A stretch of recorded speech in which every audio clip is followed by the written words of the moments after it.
है, इसमें मैं थोड़ा कॉन्स्टिट्यूशन का ही बोलूँगी आपको, क्योंकि अब ये सब आप पहचान चुके हो या जान चुके हो कि इसको किसने बनाया था और कितने दिन लगे। इन सब पे मैं नहीं कहूँगी, है ना। कुछ मेन कैरेक्टर्स जो कॉन्स्टिट्यूशन के हैं उसको थोड़ा सा हम यूज करेंगे, क्योंकि आप कई बच्चों ने प्रियम्बल सुना, ठीक है, जो कि प्रियम्बल हमारा हार्ट ऑफ कॉन्स्टिट्यूशन कहलाता है। और पूरे की फीचर जितनी भी अपनी विशेषताएं संविधान की, सिर्फ और सिर्फ आपकी जो स्टार्टिंग में जो प्रस्तावना दे रखी है, प्रियम्बल दे रखी है, सारी की फीचर उसमें आती है, पूरी संविधान। एक तो पहली बात तो संविधान अपने आप में पूर्ण है और संविधान की भी प्रस्तावना अपने आप में पूर्ण है। तो सिर्फ और सिर्फ हम प्रस्तावना को यहाँ डिस्कस करेंगे। और क्लास 9 और 10 इनका तो शायद अपना सिलेबस में लिए है, तो आप उनकी क्लास को समझ के पढ़ लो या आप मेरा एक छोटा सा लेक्चर समझ के सुन लो, बट यू हैव देखो इसमें सबसे पहले इसका जो वर्ड है हमारा लोकतंत्र, है ना। हमारा इंडिया जो है लोकतंत्र है, तो लोकतंत्र का मतलब क्या है? जनता के द्वारा चुनी गई सरकार, ठीक है। मैंने कई बार बोला है, government of the people by the this is the democracy. तो इसमें जो हमारा कॉन्स्टिट्यूशनल डेमोक्रेसी का मतलब ही यही है, ठीक है।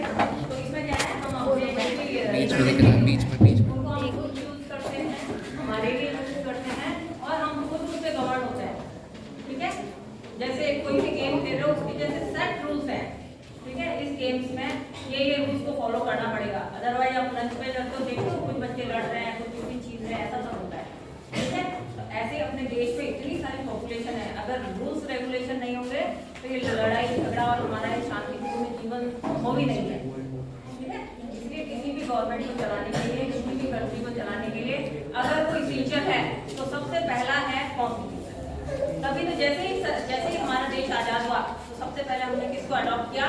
कॉन्स्टिट्यूशन को। पहले रूल बनाए कि किन रूल से हम गवर्न होंगे, किन रूल्स को हम फॉलो करेंगे। तो हमारा एडमिनिस्ट्रेशन सिर्फ और सिर्फ चलता है तो कॉन्स्टिट्यूशन से चलता है, ठीक है। इसमें एक वर्ड रिपब्लिक भी है, रिपब्लिक है ना, गणतंत्र। तो गणतंत्र का मतलब क्या है? हमारे नेता जो होंगे वो हमारे चुने हुए होंगे। हमारे ऐसा नहीं है कोई राजा होगा और हमारे पे शासन करेगा, उसका ऑर्डर हम फॉलो करेंगे, ऐसा कुछ नहीं है।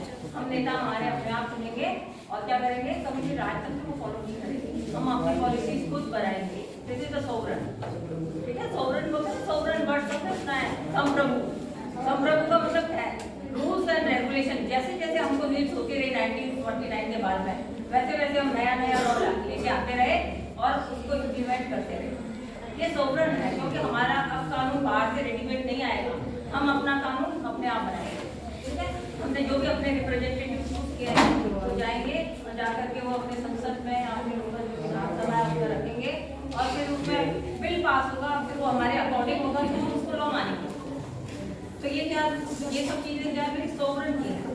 तो आपको देखना है, एक वर्ड इसमें सेक्युलर वर्ड है ना, सेक्युलर वर्ड। तो सेक्युलर वर्ड का क्या मीनिंग है? सेक्युलर का मतलब होता है धर्मनिरपेक्ष, हिंदी में, ठीक है। कई बार कुछ बोल जाते हैं, तो इसका मतलब है कि राज्य का अपना कोई धर्म नहीं है। राज्य का धर्म ये है, हमारे तो धर्म है, तो हम अपने अपने धर्मों को मानने के लिए स्वतंत्र हैं। हम अपने धर्म में जितने प्रोपेगेंडा हैं, जैसे उसको सेलिब्रेट करना है हम कर सकते हैं, पर ऐसा नहीं जो कि आपको ये दे रखा है, जो कि आपको दे रखा है ये अनलिमिटेड है, इसके सबके साथ लिमिटेशंस है। आप अपने धर्म को फॉलो करते हो, ऐसा नहीं है कि दूसरे वाले धर्म में जाके इन्फ्लुएंस कर दो, उनकी राइट्स का वायलेट कर दो, ऐसा नहीं है।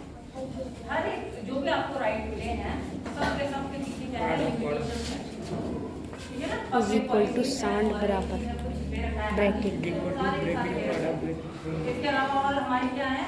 हमारे इज इक्वल टू सांड है लिबर्टीज दे रखी है, फ्रीडम, ठीक है।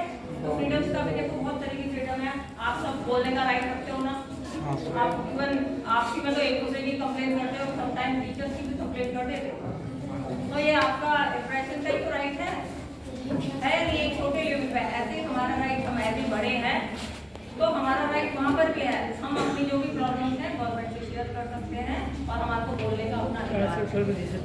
हमारे जितने भी राइट्स हैं, आप देखो फंडामेंटल धार्मिक स्वतंत्रता का अधिकार है, स्पीच का राइट है, अल्पसंख्यकों की माइनॉरिटीज की भी राइट्स है, तो सारे राइट्स हमारे को सिर्फ और सिर्फ कॉन्स्टिट्यूशन से देते हैं। लेकिन हमेशा ध्यान रखना, कोई भी राइट अकेला नहीं आता, राइट के साथ हमेशा अटैच होती है ड्यूटी। अगर आपका एक राइट है तो कहीं ना कहीं ड्यूटी भी है। आप घर बना के रह सकते हो, ये आपका अधिकार है, लेकिन ऐसा नहीं घर में से जो कचरा निकल रहा है पड़ोसी को फेंक दो, ये आपकी ड्यूटी है कि आप खुद तो रहो लेकिन पास वाले की भी सुख सुविधाओं का ध्यान रखो। तो कोई सा भी जो भी राइट है उसके साथ आपकी ड्यूटीज अटैच है, ठीक है, ये आपको ध्यान रखना है।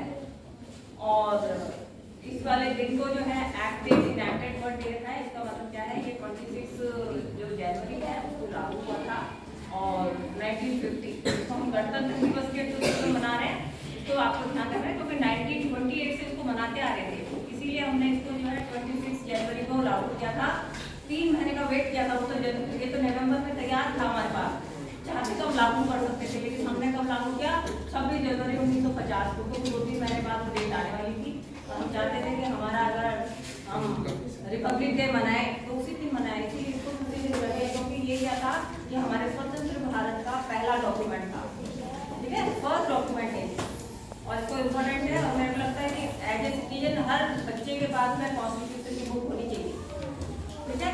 तो कभी आपके पास मौका मिले तो एक संविधान को उठा करके अपने घर रखिए और प्रेमबल सबके टिप्स का होना चाहिए, क्योंकि आप संविधान के नागरिक अपने भारत के लोग हो और हमारे पास सबके पास संविधान और उसके प्रेमबल तो जैसे हमारे डीएनए में होना चाहिए, जब बोले हम प्रेमबल अपने आप याद रखेंगे। आज कई बच्चों ने देख के बोला है और मैं चाहूँगी सारे के सारे प्रेमबल एटलीस्ट याद करें, ठीक है। आपको 26 नवंबर संविधान दिवस की ढेर सारी शुभकामनाएं। Wish you all the